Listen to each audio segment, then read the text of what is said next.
Hello, అందరూ ఎలా ఉన్నారు? బాగున్నారా? ఈరోజైతే మాకు స్పెషల్ డే.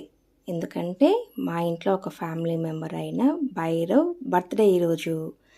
మేము తను తీసుకొచ్చి 2 ఇయర్స్ అయింది, కానీ ఫస్ట్ బర్త్డే మేము చేయలేకపోయాము కొన్ని కారణాల వల్ల. ఇదైతే సెకండ్ బర్త్డే. తన కోసం అయితే నేను పాయసం చేశాను. బెల్లం పాయసం అండి ఇది. యాక్చువల్లీ అయితే తనకు మేము రైస్లో కూడా ఉప్పు కారం ఏం లేకుండానే పెడతాము, స్వీట్ కూడా పెట్టాము. ఈరోజు బర్త్డే కదా అని పాయసం చేశాను. మనం కూడా మన బర్త్డే పాయసం చేసుకుంటాం కదండి ఇంట్లో అందరి కోసం. తన కోసం కూడా పాయసం చేశాను. ఇష్టంగా తింటుంది భైరవ్ అయితే. దీనికైతే ఒక పెద్ద స్టోరీ ఉందండి. ఈవినింగ్ అయితే ఒక లాంగ్ వీడియో అయితే పెడతాను, ఇంట్రెస్ట్ ఉంటే చూడండి. భైరవ్ కోసం అయితే భైరవ్కి అయితే విషెస్ చెప్పేయండి. ఈ వీడియో నచ్చితే ప్లీజ్ సబ్స్క్రైబ్ చేసుకోండి.